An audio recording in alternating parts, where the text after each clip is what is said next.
हाफिज and Imran, क्या हाल है आप लोगों के? कैसा वक्त गुजर रहा है आप लोगों का? बेहतरीन बेहतरीन जबरदस्त। आजकल बारिशों का सीजन है पाकिस्तान में, कराची में। तो बारिशों का आप लोग तो खैर, इधर भी सीजन आया हुआ है और बड़ी जोरदार बारिश हुई आप है लोग यहाँ पे। और सैलाब आ गया है ये इधर। तो ये हमारी 12 तो में से 12 में से 11.5 महीने बारिशें होती हैं। हमने कहा क्या हुआ। हाँ नहीं, बहुत ज्यादा बारिश हुई है। मतलब काफी काफी तो नहीं कहना चाहिए, छोटी मोटी फ्लडिंग भी हुई है वेलिंगटन में। खैर वेलिंगटन की तो कहानी और है। वहां पे तो हवा का अलग मसला है। वहां तो हवा इतनी चलती है कि प्लेन्स ग्राउंड करने पड़ गए। अभी मैं यही पढ़ी थी हम्म। कि काफी सारी फ्लाइट्स अच्छा। कैंसिल करनी पड़ गई हैं वेलिंगटन में। फ्लाइट लैंडिंग जो है ना, वो दुनिया की सबसे इंटरेस्टिंग फ्लाइट लैंडिंग होती है। कभी चेक कीजिएगा गूगल पे या यूट्यूब पे, काफी सारी वीडियोस पड़ी हुई होती हैं। हम्म। बहुत अरे मजे की उसकी लैंडिंग होती है। बंदा दिल पकड़ के यार बैठ जाए। हाँ, अच्छा यार, ये प्लेन तो बाकायदा यूं फ्लोट करता है। बहुत इंटरेस्टिंग लैंडिंग होती है वेलिंगटन की। इसको हम विंडी वैली कहते हैं ना।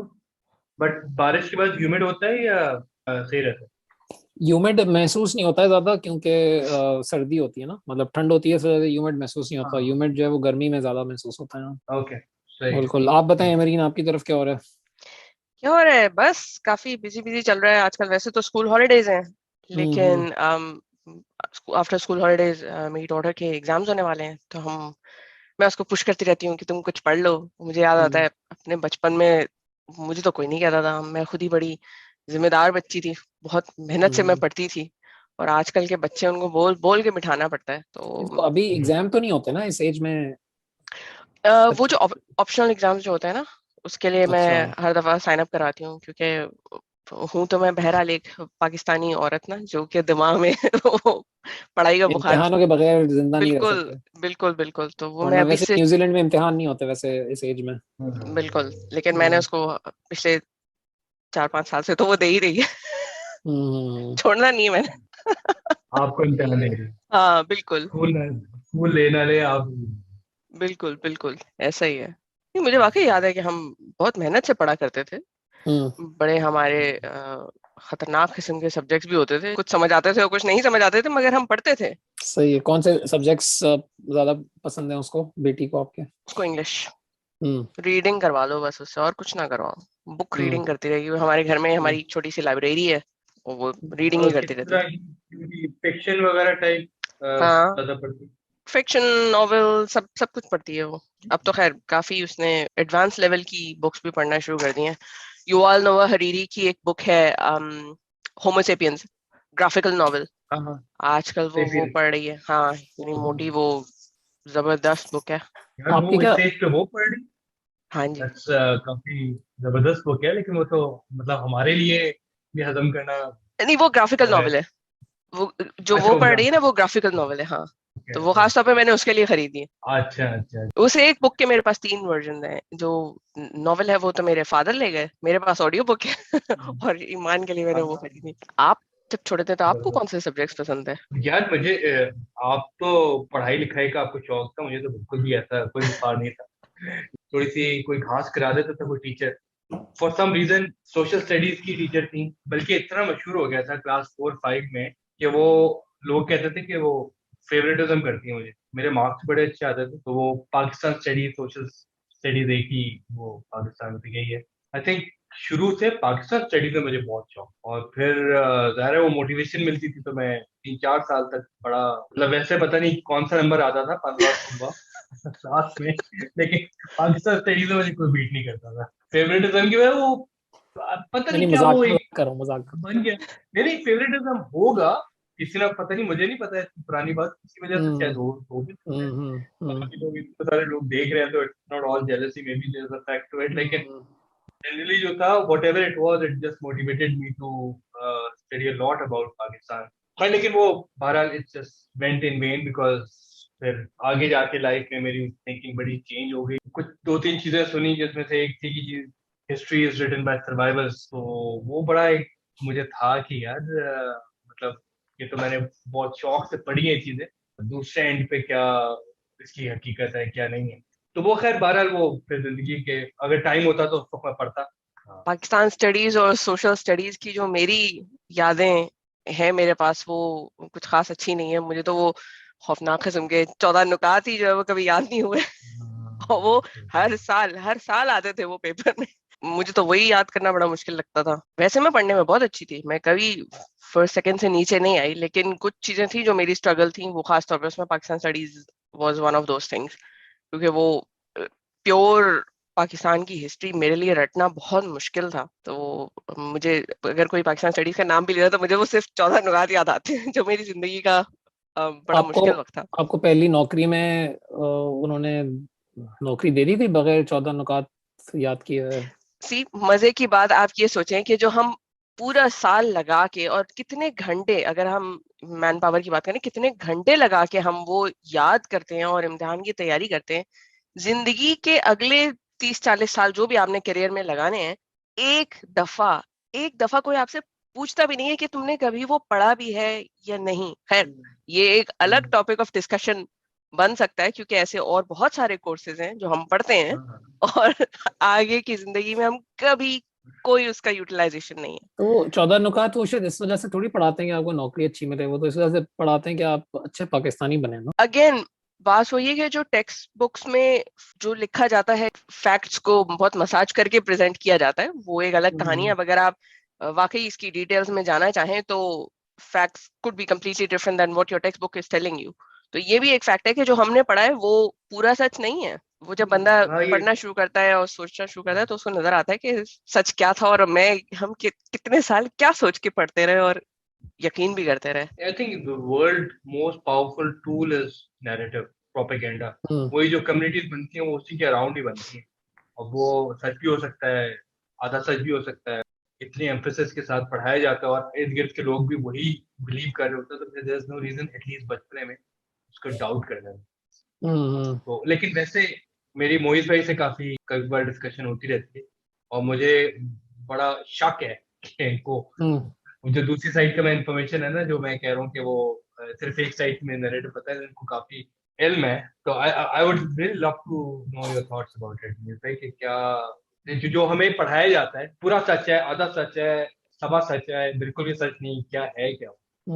हाँ, मतलब इसी चीज को अगर मैं थोड़ा सा अपने लाइफ के पॉइंट ऑफ व्यू से देखता हूँ ना, तो मुझे ये नजर आता है कि जो स्कूल में पढ़ाया गया, जो मेन स्ट्रीम मीडिया से जो हमें चीजें टीवी पे पता लगती रही, जो हमारे घर में बुजुर्ग थे, अम्मी अब्बू थे, उन सब ने जो जो चीजें कहानियां बताई, तो उससे एक अलग पिक्चर हमारे दिमाग में बनी। लेकिन बाद में जाके जाके चीजें देखी और खुद पढ़ना शुरू किया, तब वो एक धचका लगा कि भाई ये क्या हो रहा है। इतने सालों से तो हमें कुछ और बताया जा रहा था, और अगर एक्चुअली हिस्ट्री की जाके किताबों में देखना शुरू करें तो उसमें तो कुछ और निकल रहा है।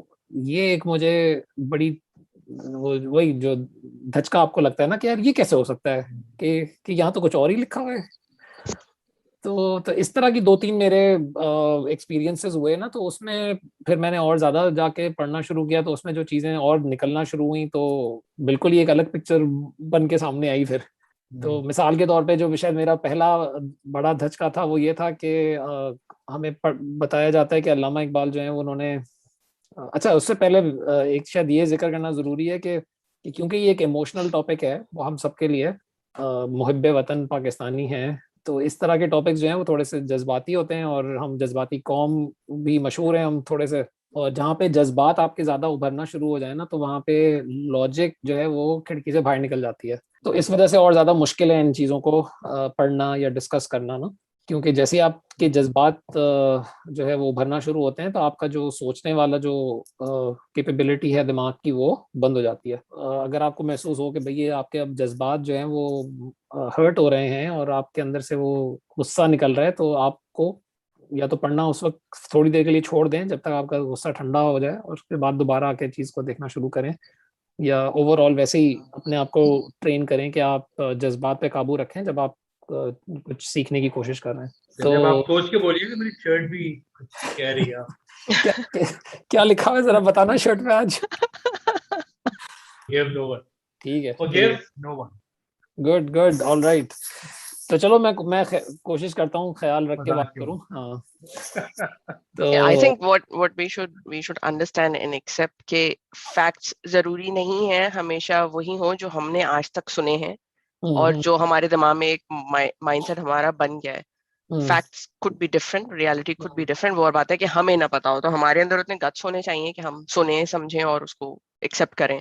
बिल्कुल बिल्कुल। और लॉजिकल एनालिसिस करने का तरीका यही होता है कि आप फैक्ट्स की बेसिस पे चीज को लें। At the end of the day आप कह दें कि भाई किसी वजह से मैं इसको अग्री नहीं करता इस फैक्ट से, लेकिन अब जो फैक्ट है वो तो फैक्ट है ना।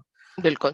तो खैर बहरहाल, तो वो जो पहला शायद धचका मुझे पड़ा वो ये पड़ा था कि पाकिस्तान का ख्वाब जो है वो अल्लामा इकबाल ने देखा, और आहिस्ता आहिस्ता करके उस ख्वाब को अमली जामा जो है वो कायदे आजम ने, और ऑल इंडिया मुस्लिम लीग थी उस वक्त, उन्होंने उसको अमली जामा पहनाया।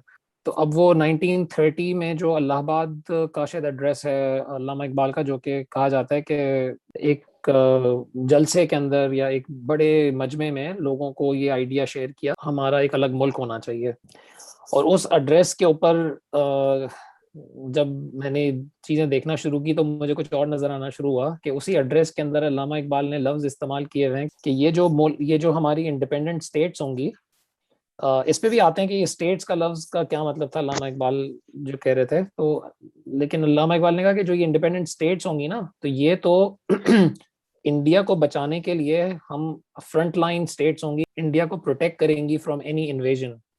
तो ये बात समझ नहीं आती कि अल्लामा इकबाल एक अलग अगर मुल्क बनाने की सोच रहे हैं तो वो ये क्यों कह रहे हैं कि इंडिया को बचाएंगे हम हमले से। ठीक है ना, ये बात समझ नहीं आती।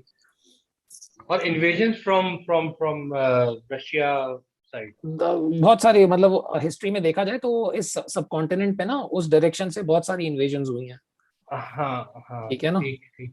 तो मुगल भी जो आए वो भी उसी रास्ते से आए थे, और महमूद राइट गजनवी भी जो आए वो उधर से ही आए थे। क्योंकि अब वेस्ट की साइड पे वो एक मुल्क बनाने की अगर बात कर रहे हैं तो वो ये क्यों कहेंगे कि यार कि ये जो मुल्क हम बनाएंगे मुसलमानों का, ये इंडिया को बचाने के लिए सबसे अच्छी चीज होगी, या हम यहाँ से इंडिया को बचाएंगे, हम मुसलमान अपना मुल्क बना के हम बाकी इंडिया को बचाएंगे हमले से। ये बात समझ नहीं आती। और फिर एक टाइम मैगजीन जो आज भी मशहूर है, टाइम मैगजीन, उस वक्त भी टाइम मैगजीन पब्लिश हुआ करता था। टाइम मैगजीन के एक जर्नलिस्ट ने अल्लामा इकबाल के एड्रेस को जब कवर किया अपने आर्टिकल में, तो उसने भी इस तरह की बात लिखी कि जो सब कॉन्टिनेंट के मुसलमान हैं ना, वो एक अपना मुल्क बनाने की बात कर रहे हैं। तो अल्लामा इकबाल ने उसके जवाब में खत लिखा टाइम मैगजीन को, जिसमें उन्होंने कहा कि कोई पागल होगा कि जो एक अलग मुल्क बनाने की बात करेगा। वाओ। ठीक है ना, मतलब वो सिर्फ ये नहीं कहा उन्होंने कि भाई हम मुल्क बनाने की बात नहीं कर रहे। Allama Iqbal went one step ahead. उन्होंने जिस तरह के वर्ड्स यूज किए ना, बल्कि मेरे पास उसकी कटिंग है उस लेटर की। अब इस आ रही है नजर। यप। बिल्कुल अब इसके अंदर अक्टूबर 10 डेट लिखी हुई है। आई थिंक दिस इज 1930, अक्टूबर 10 अक्टूबर 1930।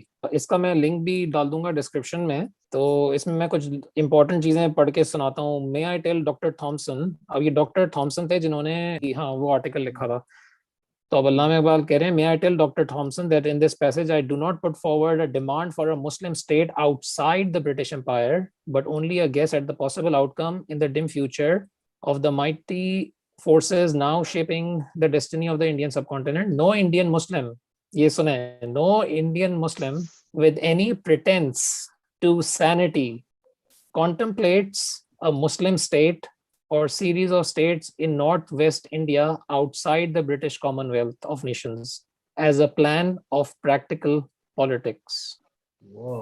ठीक है ना। तो बहुत अच्छे अल्फाज में अल्लामा इकबाल ने लिखा है कि थोड़ी सी भी सैनिटी होगी ना अगर किसी में, तो कोई इंडियन मुस्लिम ऐसा नहीं है कि जो जो बोलेगा कि एक अलग मुल्क बनाना चाहिए हमें outside of the British empire. Basically कह रहे हैं कि हम यूनाइटेड इंडिया के अंदर एक इंडिपेंडेंट प्रोविंसेस बनाना चाह रहे हैं मुसलमानों के लिए। ये लिखा हुआ है इसमें, I would like to see the Punjab north west frontier बिल्कुल, प्रोविंस, सिंध लिखा एंड हुआ है। बलूचिस्तान बिल्कुल बिल्कुल। amalgamated into a single state. He used the word state. तो बेसिकली इस पूरे डिस्कशन से तो ये लग रहा है कि अल्लामा इकबाल चाह रहे थे कि ये जो बॉर्डर वाली एरियाज हैं इसको एक एक यूनाइटेड स्टेट के तौर पर बना दिया जाए, जो कि बेसिकली, और जो आइडिया उन्होंने प्रमोट किया उसमें उन्होंने ये कहा कि ये इंडिया को सिक्योरिटी प्रोवाइड करेगा बेसिकली, क्योंकि ये बॉर्डर स्टेट्स हैं और जितने भी इन्वेजन इससे पहले हुए हैं वो इसी रास्ते से हुए हैं, तो बेसिकली हम हम्म। पहले होंगे जो कि उसको फेस करेंगे और इंडिया को हम महफूज रखेंगे। तो उसमें ये तो बिल्कुल कहीं भी नहीं लिखा हुआ कि एक पाकिस्तान अलग बना दो। बिल्कुल। और उनका ये कंसर्न था कि सब कॉन्टिनेंट में जो मुसलमान हैं वो थोड़े से पीछे रह गए हैं in terms of technology, in terms of education, in terms of science. तो उनको एक तो वो कोशिश करते थे थोड़ा सा जगाने की, और उनको ये डर था कि जो पॉलिटिकल इंटरेस्ट हैं मुसलमानों के ना, वो हो सकता है कि प्रोटेक्ट ना हो अगर अगर कांग्रेस की एक नेशनल गवर्नमेंट खाली उसके अंडर अगर हम रहेंगे तो मुसलमानों के पॉलिटिकल इंटरेस्ट शायद प्रोटेक्ट ना हो। तो इस वजह से उन्होंने कहा कि भाई जिस तरह बाकी दुनिया में स्टेट्स का कॉन्सेप्ट है, यूनाइटेड स्टेट्स ऑफ अमेरिका बहुत अच्छा एग्जांपल है, आज भी एग्जिस्ट करती है, तो that is what he meant by the word state, कि इंडिपेंडेंट स्टेट्स होंगी with in a United India. बल्कि उनका एक और अच्छा जवाब होता था जब लोग उनसे पूछते थे तफसीलात कि भाई ये एग्जैक्टली क्या आप सजेस्ट कर रहे हैं, तो वो कहते थे I am suggesting a Muslim India inside India.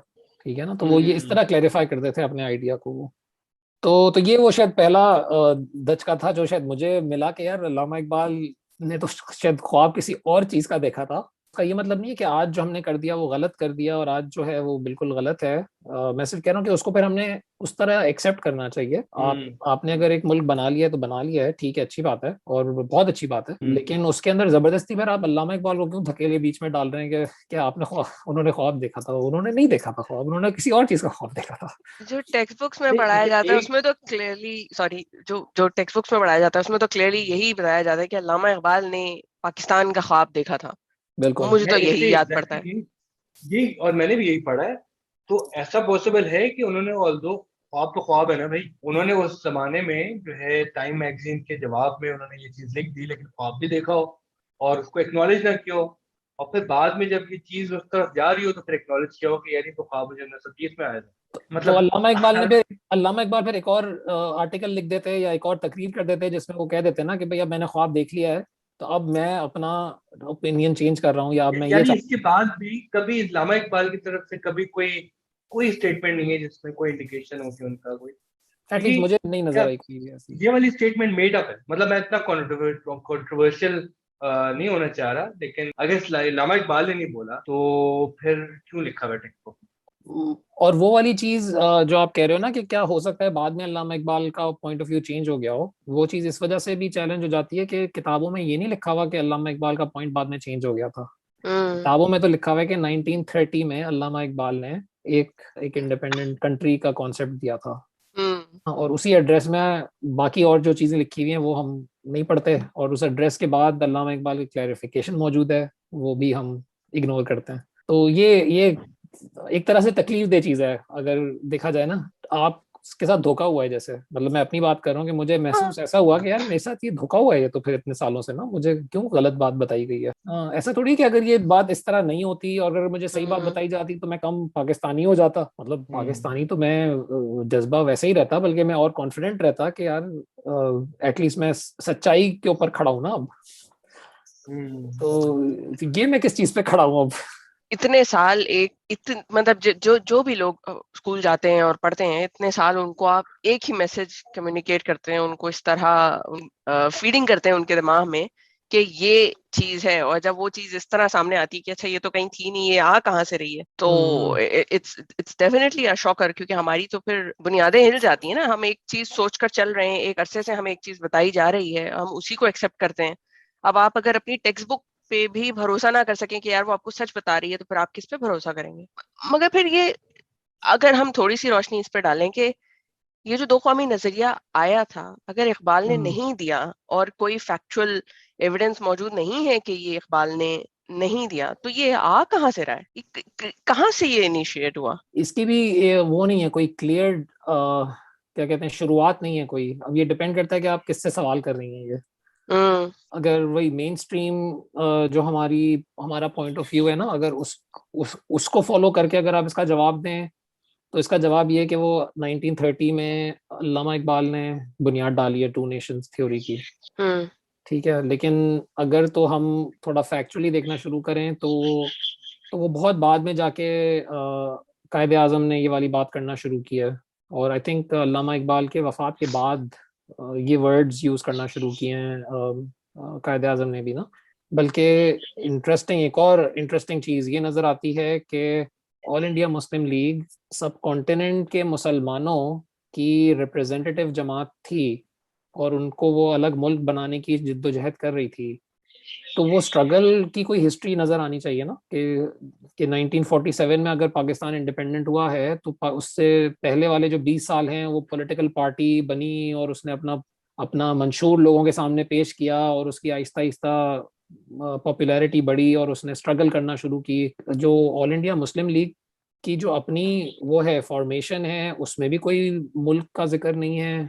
जो उनका उनका एजेंडा उन्होंने अपना बनाया है कि वो पार्टी क्यों बनी है, उसमें कोई मुल्क का जिक्र नहीं है। उसमें पहला पॉइंट था कि भाई हम अंग्रेजों के वफादार रहेंगे, और दूसरा पॉइंट ये था कि हम वफादार रहते हुए हम मुसलमानों की पॉलिटिकल विल को रिप्रेजेंट करेंगे। 1906 में शायद ये फॉर्म हुई है All India Muslim League originally. हम्म और आप इमेजिन करें वो इतनी अनपॉपुलर थी लोगों के अंदर ये जमात कि 1937 का जो इलेक्शन है, बल्कि 1 मिनट दें मैं इसकी भी आपको वीडियो शेयर पिक्चर शेयर करता हूँ। 1937 में इलेक्शंस हुए हैं इंडिया के अंदर, यूनाइटेड इंडिया के अंदर। तो ये पाकिस्तान बनने से सिर्फ 10 साल पहले ये इलेक्शन हो रहा है, ठीक है। और इसके अंदर ऑल इंडिया मुस्लिम लीग की परफॉर्मेंस चेक करें आप क्या थी। ये आ गई स्क्रीन पे, आ रही है नजर? हम्म तो यहाँ पे ये बता रहे हैं आपको कि कौन कौन से एरियाज में इलेक्शंस हुए, क्योंकि काफी सारे इलाकों में तो उन्होंने कहा हम इलेक्शंस की जरूरत ही नहीं है, हम इलेक्शन नहीं करेंगे, क्योंकि ये प्रिंसली स्टेट्स थी ये वाली ना। उसके तो ये वाली स्टेट थी जिन्होंने इलेक्शन में हिस्सा भी नहीं लिया, वो ऑलरेडी डिसाइडेड था कि भाई उनका रूलर कौन है। और बाकी जिन्होंने हिस्सा लिया उसके अंदर ये पार्टीज थी जो जीती हैं। तो लाइट ब्लू में इंडियन नेशनल कांग्रेस नजर आ रही है आपको, डार्क ब्लू में यूनियनिस्ट पार्टी नजर आ रही है, और रेड में आपको यूनाइटेड पार्टी नजर आ रही है। मुस्लिम लीग तो कहीं है ही नहीं। जी, किसी एरिया में ऑल इंडिया मुस्लिम लीग नहीं जीती इतनी सीटें कि वो अपनी हुकूमत बना सके। तो इवन जो जो जो एरियाज बाद में पाकिस्तान बने, इवन उन एरियाज में या तो प्रिंसली स्टेट्स थी या तो दूसरी पार्टीज थी जो मेजोरिटी पार्टीज थी। तो 19 बेसिकली ये 1937 तक की बात हो हाँ रही है। 1937 में बेसिकली इसका मतलब तो ये हुआ कि 1937 तक भी कोई मुस्लिम कंट्री अलग बनाने की बात ही नहीं कर रहा था, वरना वो पार्टी की कहीं ना कहीं तो रिप्रेजेंटेशन होती थी। उन्होंने वो कॉन्टेस्ट भी नहीं किया, मतलब कॉन्टेस्ट किया, शामिल भी नहीं कॉन्टेस्ट किया, सीटें हाँ। मिली हैं उनको, सीटें मिली हैं इन इलेक्शंस में, लेकिन किसी एरिया में मेजोरिटी सीट्स नहीं मिली, ये कह रहा हूं मैं। Okay okay. कि मतलब चाहे अगर वो पार्टी की एरिया, फॉलोइंग होती तो कहीं तो किसी एक छोटी सी स्टेट में तो वो अपनी गवर्नमेंट बना सकते हैं ना, अगर थोड़ी सी भी फॉलोइंग जिस होती। जिस पॉलिटिकल एटलीस्ट पार्टी ने, वेबसाइट भी होती। हाँ जिस पॉलिटिकल पार्टी ने पूरा मुल्क जीता है और मुल्क बनाया है, वो 1937 के इलेक्शन में एक एरिया भी नहीं गवर्नमेंट बना सकी अपनी। तो 10 साल में ऐसा क्या हुआ कि दुनिया पलट गई? हाँ, अब ये बहुत अच्छा सवाल है, और इसके इसके भी अगेन मुख्तलिफ जवाब हैं डिपेंडिंग कि आप किससे पूछ रही हैं। ठीक है, उसका एक जवाब ये है कि अगर अगर वही मेन स्ट्रीम को देखा जाए तो उसमें आपको ये जवाब नजर आते हैं कि भाई उसके बाद से पार्टी जो है वो मुसलमानों के इंटरेस्ट के लिए काम करना शुरू किया उसने, और इतना काम करना शुरू किया, और जो हिंदू मुसलमान के आपस में जो फसादात हो रहे थे उसमें मुसलमानों को ये नजर आया कि ये वाकई हम हिंदुओं के साथ नहीं रह सकते। तब जाके उन्होंने ऑल इंडिया मुस्लिम लीग को सपोर्ट करना शुरू किया सबने मिलके। और जो छोटी पार्टी, जो दूसरी पार्टीज थी, वो यूनाइटेड पार्टी और यूनियनिस्ट पार्टी और यूनाइटेड पार्टीज जो थी वो अनपॉपुलर हो गई, और वो सारे वोटर्स भी अब मुस्लिम लीग की तरफ आ गए, क्योंकि मुस्लिम लीग वॉज क्लियरली सेइंग कि भी हमने अलग मुल्क बनाना है। और वो अलग मुल्क बनाने का आइडिया जो है वो फाइनली लोगों को कन्विंस, लोगों ने देख लिया कि भाई वो हिंदू जो हैं वो तो कभी नहीं रह सकते हमारे साथ, और two nation theory basically support करना शुरू कर दी। लेकिन अगर थोड़ा सा और चीजों को जाके पढ़ना शुरू करें तो आपको नजर आता है कि 1937 के इलेक्शंस के बाद, वाज इट 1938 जहां अल्लामा इकबाल का इंतकाल हुआ है? बिल्कुल। ठीक है, तो अल्लामा इकबाल का भी इंतकाल हो गया, और जो और चीजें हुई हैं वो ये हुई हैं कि मुस्लिम लीग ने इस्लाम का नाम लेना शुरू कर दिया। ये इससे पहले नहीं होता था, इससे पहले वो मुसलमानों की को प्रोटेक्ट करने की बात करते थे पॉलिटिकली, वो रिलीजियसली प्रोटेक्शन की बात नहीं करते थे। लेकिन 1938 onwards all India Muslim league ने कहना शुरू कर दिया कि इस्लाम को खतरा है, हम्म, और अगर इस्लाम को बचाना है तो हमें नया मुल्क बनाना है। ठीक है, तो ये एक बहुत बड़ा डिफरेंस आपको नजर आता है उनकी सारी कम्युनिकेशन में। मजे की बात एक और ये नजर आती है कि कुछ साल पहले खिलाफत मूवमेंट चली है सब कॉन्टिनेंट में। उस खिलाफत मूवमेंट में वो रिलीजियस रिप्रेजेंटेशन की बात होती थी, क्योंकि वो रिलीजियसली ड्रिवन मोटिवेशंस थी ना खिलाफत मूवमेंट की, कि भाई हमने ये इस्लामी खिलाफत जो दुनिया में खत्म होने का खदशा है उसको हमने किस तरह बचाना है। तो खिलाफत मूवमेंट के अंदर ऑल इंडिया मुस्लिम लीग का कोई हाथ नहीं है, कोई उन्होंने सपोर्ट नहीं किया इस रिलीजियस हम्म। आइडिया को। और जबकि अगर वो इस्लाम की बात अगर तो कर वो रहे हैं इस्लाम, तो हाँ उनको तो हाँ उसमें आगे आगे होना बिल्कुल। चाहिए था। तो अब तक 1906 से लेके 1937-38 तक, 1938 तक तकरीबन लगता है कि all India Muslim league political protection की बात करती थी, अपने आप को वो रिलीजन से दूर रखती थी। लेकिन 1937 में वो इलेक्शन हारे हैं बुरी तरह। हम्म, अब उनको नजर आ रहा है कि शायद ये इस तरह तो नहीं हम कर सकते कुछ भी, तो उन्होंने बहुत ओपनली जाके इस्लाम का नाम लेना शुरू कर दिया इसके बाद से। और क्यों लेना शुरू कर दिया वो उसके ऊपर हम कुछ नहीं कह सकते, शायद ज्यादा डिटेल उस मामले में अवेलेबल नहीं है, लेकिन एटलीस्ट ये नजर आता है कि अब इस्लाम इस्तेमाल होना शुरू हो गया है पॉलिटिकल कैंपेनिंग में। और यहाँ से मुसलमानों ने ज्वाइन करना शुरू किया पार्टी को। और एक और इंटरेस्टिंग चीज ये नजर आती है कि कांग्रेस पार्टी ने ना अनाउंस कर दिया था 1935 में कि जब हमारी नेशनल गवर्नमेंट बनेगी तो हम फ्यूडलिज्म खत्म कर देंगे इंडिया में से। जो ऑल इंडिया मुस्लिम लीग थी उस वो ये नहीं कहती थी। वो एक तरह से वो कहती थी कि फ्यूडलिज्म ठीक है, कोई मसला नहीं है उसके अंदर ना, बल्कि जब वो कहते थे कि भाई हमने हमने पॉलिटिकली प्रोटेक्ट करने हैं मुसलमानों के इंटरेस्ट, तो वो तो एक तरह से कहते थे कि अगर ये भी हम एक पॉलिटिकल प्रोटेक्शन दे सकते हैं लोगों को कि भाई अगर अगर नेशनल गवर्नमेंट कांग्रेस की कह रही है फ्यूडलिज्म खत्म करो, तो हमारी स्टेट गवर्नमेंट प्रोटेक्ट कर लेगी और बोलेगी कि नहीं हम अपनी स्टेट में कायम रखना चाहते हैं फ्यूडलिज्म। हम्म। तो इस वजह से फ्यूडल सपोर्ट बढ़ गई। हम्म, इंटरेस्टिंग इंटरेस्टिंग चीज ये है। ये कुछ वजूहात नजर आती हैं कि जिस वजह से मुस्लिम लीग जो है वो पॉपुलर पार्टी बनना शुरू हो गई। ठीक है ना। अच्छा, राइट। एक और इंटरेस्टिंग चीज मुझे ये नजर आई कि जो राइट्स हो रहे थे या जो लड़ाइयाँ हो रही थी मुसलमान और हिंदुओं की इस जमाने में, अगेन आफ्टर 1937 एंड 38, उसके अंदर ये तक कुछ एविडेंस मिल रहे हैं कि मुस्लिम लीग ने फाइनेंस किए हैं वो राइट्स। तो कुछ दो तीन किताबें हैं जो शायद देखी है मैंने इसके ऊपर, लेकिन उनमें से एक एटलीस्ट मैंने नोट करके रखी हुई है, तो वो मैं उसका लिंक डिस्क्रिप्शन में डाल दूंगा। ये भी एक बड़ी एक और धचका था मेरे लिए कि एक पॉलिटिकल पार्टी गुंडे हायर कर रही है और वो कह रही है कि भाई तुमने जाके इस इलाके में जाके हिंदुओं को मारना है। मतलब ये काम दे के उनको पैसे दिए जाते थे उन गुंडों को कि तुमने इस इलाके में जाके हिंदुओं को मारना है। और ऐसी जगहें जहाँ पे कोई इशू नहीं होता था हिंदू मुस्लिम लड़ाई का ना, वहां पे जाके कोई ना कोई इशू वो उभारते थे। उसका ये एक मैंने एक मिसाल पढ़ी थी कि एक जगह थी जहाँ पे एक पुरानी मस्जिद थी जो मस्जिद इस्तेमाल नहीं होती थी। तो वो मस्जिद इस्तेमाल नहीं होती थी और उसके करीब जो है वो हिंदू रहते थे शायद, या हिंदुओं ने अपना कुछ बना लिया था उसके आसपास। तो वो मुस्लिम लीग ने उसको एक इशू बना दिया कि ये मस्जिद जो है ये तो मुसलमानों की है और ये पुरानी बनी हुई है, और ये हमें वापस कंट्रोल चाहिए इसका ना, मुसलमानों को कंट्रोल चाहिए इसका।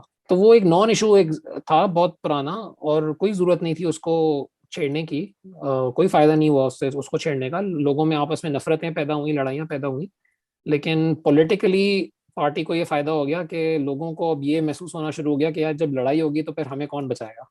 और इससे पहले जो आपने एक बात की थी कि 1937 के बाद उन्होंने इस्लाम का नाम लेना शुरू किया कि इस्लाम खतरे में है, और शायद उसी पॉइंट ऑफ व्यू को और ज्यादा एनहांस करने के लिए जो अभी आपने एक छोटी सी एग्जांपल दी कि वो एक मस्जिद एक अरसे से है जिसमें किसी को कोई इशू नहीं है, उसको जाके उन्होंने एक इशू जो नहीं था उसको इशू बनाया, ये दिखाने के लिए कि वाकई इस्लाम खतरे में है। हम्म। बिल्कुल। और उसके बाद अगले इलेक्शन हुए 1946 में, मैं उसकी भी स्क्रीन शेयर करता हूँ। तो 1946 में इलेक्शंस का ये रिजल्ट था। ऑल इंडिया मुस्लिम लीग ने जो अपनी कोशिश करनी थी वो सारी कर ली। और इसमें एक एनालिसिस अगर आप करें ना कि सिंध और पंजाब में जो फ्यूडलिस्ट लैंड्स थी वो तकरीबन मैप हो जाती हैं एग्जैक्टली जो जहाँ पे ये ऑल इंडिया मुस्लिम लीग जीती है अभी इस वक्त। और बंगाल में कहते हैं कि शायद पंजाब भी पूरा नहीं जीता, और बंगाल में कहते हैं कि ग्रास रूट लेवल की वोट्स थे जो उनको वहां से मिले। तो अगर एक तरह से देखा जाए कि ट्रू मेजॉरिटी मिली है ग्रास रूट लेवल से ऑल इंडिया मुस्लिम लीग को, वो बंगाल के प्रोविंस में मिली है। तो एक तरह से अगर देखा जाए तो अगर अगर वो वोट नहीं होता ऑल इंडिया मुस्लिम लीग के पास तो वो इस पोजीशन में शायद नहीं होते कि वो एक अलग मुल्क डिमांड भी करें। तो एक इंटरेस्टिंग आयरनी है ये हिस्ट्री की। क्योंकि अगर मैप में देखा जाए तो जहाँ पंजाब और सिंध है, बाकी सारा तो या तो इलेक्शन नहीं हुए या फिर वो प्रिंसली स्टेट्स थी। बिल्कुल ऐसा ही है। मेजॉरिटी ऑफ बिल्कुल पाकिस्तान का मैप अगर हम आज देखें तो ज्यादातर तो प्रिंसली स्टेट्स थी जिसमें तो बिल्कुल इलेक्शन ऐसा हुआ ही ही नहीं। इलेक्शन हुआ ही नहीं है। तो इसी वजह से अगर आप मजीद हिस्ट्री पाकिस्तान की देखें कि पाकिस्तान में जैसे ये भावलपुर की स्टेट है जो यहाँ पे आपको प्रिंसली स्टेट के तौर पे नजर आ रही है सिंध के अंदर ना, तो भावलपुर भी बहुत अरसे बाद जाके पाकिस्तान का हिस्सा बना है। वो 1947 में पाकिस्तान का हिस्सा नहीं था। तो वो जो लाइन खींची गई थी उस वक्त वो पाकिस्तान के हिस्से में नहीं था। ओरिजिनल जो पहला 1947 में पाकिस्तान था, Bahawalpur was not part of it. ना सिर्फ भावलपुर, बहुत सारे बलोचिस्तान का बहुत सारा इलाका जो है वो पार्ट नहीं था। कुछ बलोचिस्तान का हिस्सा जो इवन शायद ग्वादर आज है हमारा, वो ओरिजिनली ओमान का हिस्सा था शायद। तो वो बहुत सारी ग्वादर तो खैर बहुत बाद में परचेज किया, बाद में, ग्वादर तो अलग है। बिल्कुल बहुत बाद में परचेज। लेकिन ये हमारा कुछ पंजाब का हिस्सा भी हमारे पास था। फॉर एग्जांपल ये अमृतसर जो है वो भी पाकिस्तान के पास। हाँ, यहाँ पे वो लाइन जो अहमरीन जो लाइन वाली जो एग्जांपल दे रही है ना, वो लाइन में हमें वो हिस्सा नहीं मिला। फिर वो जो लाइन जो बनी है वो लाइन फिर एक अलग तरीके से लाइनें बनी है जिनका कोई लॉजिक समझ नहीं आती। तो उसमें भी हमें वो चीज कुछ इलाके नहीं मिले वहां पे। मैं देख रही थी लाइनें बनाने की जो लॉजिक उन्होंने यूज की थी वो ये थी कि जो पंजाब के अंदर सबसे बड़ा लाइनें बनाने का मसला जो था वो पंजाब और बंगाल के साथ था।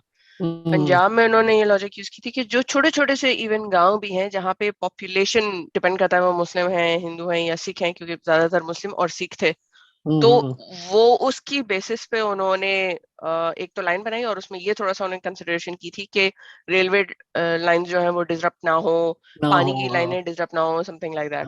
बट अगेन इसके पीछे भी बहुत मतलब एक बंदा जो जिन साहब ने लाइन बनाई थी, मैं उसका नाम भूल रही हूँ, रेडक्लिफ, जो कभी इंडिया आया नहीं जिंदगी में, उसको आप 6 दिन देके बुलाते हैं, वो आता है, वो लाइन बनाता है और 2 दिन बाद वो चला जाता है। और वो लाइन हमेशा के लिए वो दो कौमों की जिंदगी यूं डिसाइड कर दी कि ये लाइनें मैं यूं खींच रहा हूँ, now live with it for the rest of your lives. बिल्कुल, वाओ, अमेजिंग, बिल्कुल ऐसे ही है, अनबिलीवेबल। अराउंड जनवरी फरवरी 1947 में तक भी लाइनें नहीं डिसाइड हुई थी।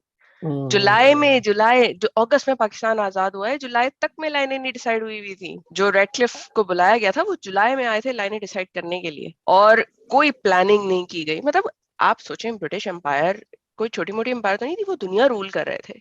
उनको नहीं पता कि क्या लॉजिस्टिक्स होती हैं। उन्होंने देखा कि इंडिया में हालात खराब हो रहे हैं, उन्होंने फिर भी अपनी आर्मी वापस बुला ली, लोगों को मरता हुआ छोड़ दिया, कोई प्लानिंग नहीं की। उनको नहीं पता था कि लाइनें बनाएंगे तो लोग इधर से उधर माइग्रेट करेंगे। कोई इंफ्रास्ट्रक्चर नहीं पता प्रोवाइड किया गया, कोई सर्विसेज नहीं प्रोवाइड की गई। उन्होंने सब एक कहते हैं ना एब्रप्ट कट ऑफ कर दिया कि हाँ बस अब मतलब ये कंट्री बन गया, जाओ जो करना है करो, तुमको यहाँ से वहां जाना है तुम चले जाओ। तुमको लोग यार, वो जो पूरी जर्नी थी पाकिस्तान से जो इंडिया गए, इंडिया से जो पाकिस्तान आए, जितने लोग डिस्प्लेस हुए, उनको कोई सपोर्ट नहीं प्रोवाइड किया गया। British was an empire. आप इमेजिन नहीं कर सकते कि वो इतना हैपहैजर्ड वे में करेंगे, मगर उन्होंने किया क्योंकि they just wanted themselves out of this shit. बहुत बहुत अनफॉर्चुनेट था। हाँ, एक और मजे की चीज मुझे जो मिली, चौधरी रहमत अली, जिनके बारे में कहते हैं कि पहली दफा पाकिस्तान का नाम उन्होंने तजवीज किया था ना, तो वो नाम से ज्यादा जो चीज मुझे इंटरेस्टिंग लगी वो ये थी कि वो इंग्लैंड में थे और उन्होंने वहां पे एक तरह से कैंपेन करना शुरू की थी कि जब ये इंडिपेंडेंट स्टेट्स बनेंगी जो भी मुसलमान मेजॉरिटी एरियाज की, तो उनका क्या नक्शा होगा। तो वो एक बड़ा इंटरेस्टिंग नक्शा है जो कि मिला था मुझे। अगर आप लोग कहते हैं तो वो भी मैं जल्दी से स्क्रीन शेयर करके दिखाऊं। जरूर। जो चौधरी रहमत अली ने जो नक्शा बनाया था उसमें पाकिस्तान एक सूबा था खाली, उसके अलावा 5-6 सूबे और थे।